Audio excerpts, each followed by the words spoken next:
Hello everybody, Will here from Up Arbor Knives. Thought I would take a little break from my sucking paint today to do a little demonstration on one of the holsters I've been wearing for last year that I've become very pleased with. So I thought I'd share it with you. This particular holster is a Kydex holster in the pants or in the waistband, made by Kolbeson Leatherworks out of Houston, Texas. Josh Kolbeson, the owner of the company, he's a one-man show just like myself. He's been making leather and Kydex holsters for quite some time now. I purchased this Kydex holster from Josh a year ago now, and I've been wearing it pretty much every day since. This holster, along with this Glock, has been my everyday carry off duty for the past year, and it's carried every single day. As soon as I come home from work, my duty weapon goes in the vault and this gun comes out with this holster. Josh uses .08 Kydex for his holsters, which I believe is about the average thickness for most Kydex holster makers. I know some guys use the .06 Kydex and some guys use like .093, I believe it is, Kydex. I think it's just a preference, what guys like, what they like to use, what they like to, what they feel is better for their situation. I have made a ton of sheaths myself out of both .06 and .08, and I'll use one or the other for different circumstances. I think that's the case probably with holster makers also. I hear people say that .06 will give you better retention, and it's more springier, and it will give you better definition in your on your pressing of the weapon with the Kydex. And that is true. I know that for a fact that .06 you can get better definition when you're making your sheath or your holster. Is that absolutely necessary, better definition? I would have to say no. It might look better, or it might look better to you, better to your taste, but is it absolutely necessary? I don't think so. You know, definition really has no bearing on how well the holster is going to work. It's just a looks thing.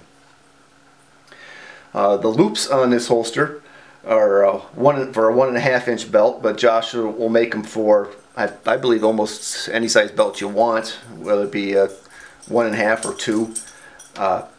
I primarily use a 1.5 inch belt with this holster, the 511 trainer's belt. But I have used smaller belts, 3/4 inch and 1 inch, and they work just fine with this holster. I really haven't had much issues with it. The material for the belt loop is a little different than most. This is real flexible leather. I'm not sure the ounce weight of this, but I bet you it's 8 ounce or more. And it's got like a real rough suede outside to it, and the other side is a smooth black finish. But it's real flexible, which I like because it's easy to manipulate in behind your belt instead of trying to fight a real stiff piece of leather or plastic down behind your belt and get it wrapped around. That works really well. The snap on this is a one-way snap. It's got the little detent that's made into the, I guess that would be the female end of the snap. It only goes on one way. It start to bottom and work your way up when you're snapping these. They use these type of snaps. A good holster maker will use these type of snaps because they cannot come off sideways or from the bottom. It will not come out. You have to press them down from the top for these snaps to work. So hopefully if you're in some type of struggle or something, somebody's trying to grab your holster or whatever, the snaps aren't going to give when you're pulling up on it. The only way this will come off is using your finger or an object. If an object hits it on the top, it's going to unsnap. And I've had these unsnap on me once in a great while. If I hit something, they'll unsnap from the top. So it's going to happen. But at least that's the only way it's going to come unsnapped, is from the top. So if something hits from the side or the bottom, it's not going to come unsnapped. The holster has a tension screw with a little Allen wrench head on it. Right here for adjusting your tension on your weapon. I've yet to have to do that. This gun fit mine perfectly right from Josh, and I've never touched it. if it's necessary, you know, you can adjust your tension a little bit more. You might have something going on with your gun and light that might require that, but I did not. This thing fit perfectly right from Josh. There's a little sweat guard action going on here. It's a little smaller than what a lot of other Kydex holsters make, but it's enough. I've never thought I needed any more than this. It covers up the serrations well enough so they're not digging into your side. So it does a fine job. The bottom portion of this holster is open, so your muzzle and your light are, I guess, subject to some type of chance here. I don't think that's a negative. I've never had a problem with it. You know, this is inside your pants covered up, so if something hits in there, it's got to go through your pants first before it damages maybe the lens of your light. I've never had a problem with that. I've used this, I've worn this holster every single day for the last year. I've worn it to several shooting schools that I've gone to. I've never had a problem with this. Never. I bet you the gun's been drawn out of this close to 1,000 times, and I've never had an issue.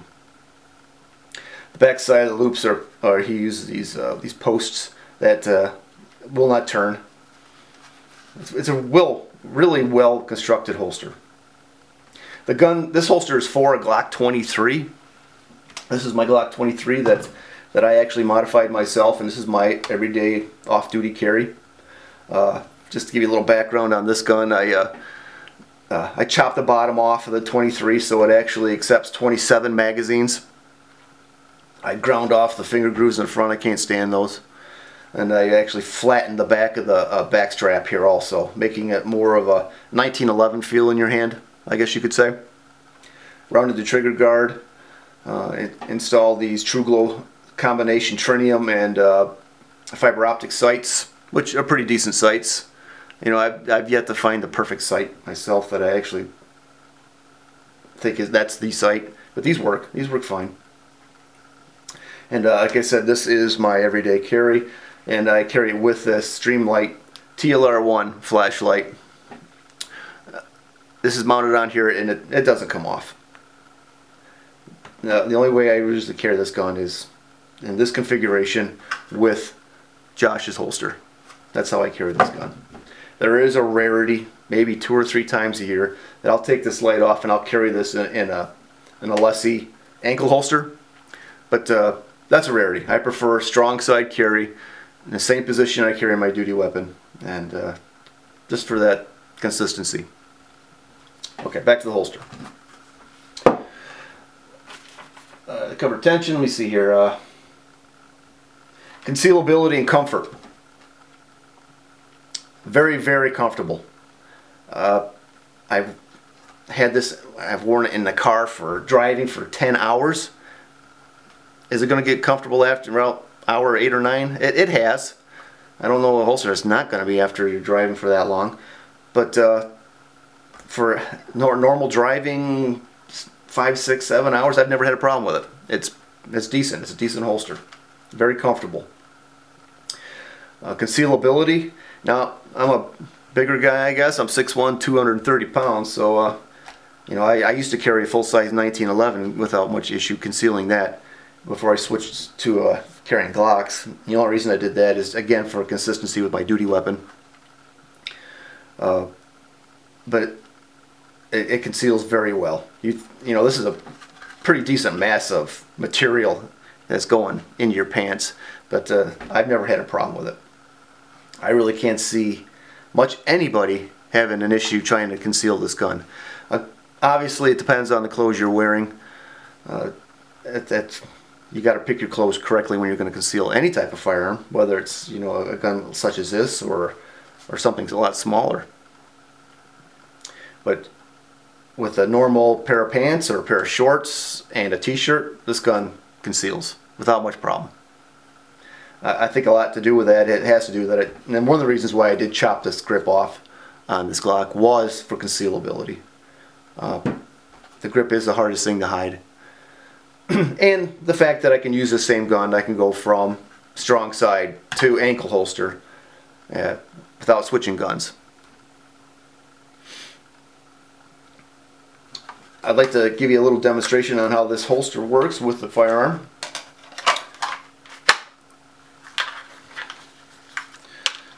snap these back up for now.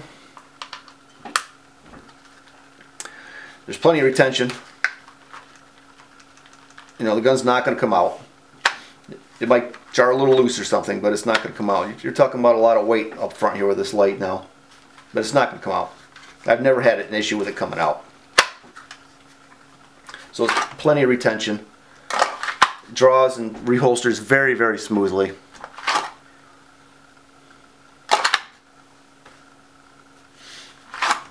Plenty of room for the sight rail. The sights, there's no chance of the sights hitting anything on there. You can see the sweat guard, how it covers up those serrations just perfectly. Just perfectly. Comes to a right night end. All the edges are rounded, very smooth, nothing sharp. You can see there that the flashlight is exposed, but I don't think that's a deal. I don't think there's much issue with that. I'll give you a little demonstration on how this goes in your pants now.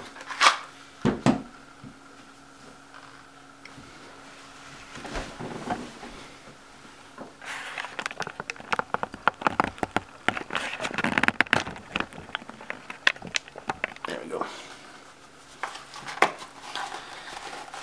It's in your pants.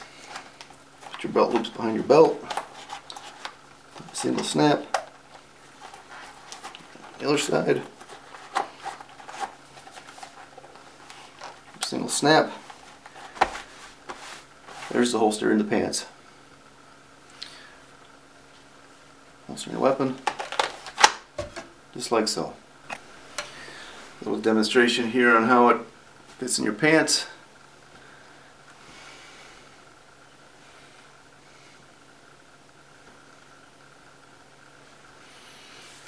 Draws real nice. Super nice actually. Very smooth.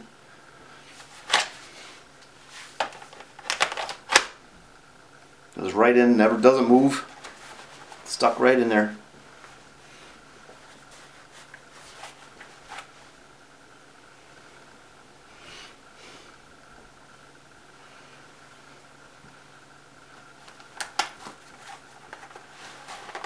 Comes right out.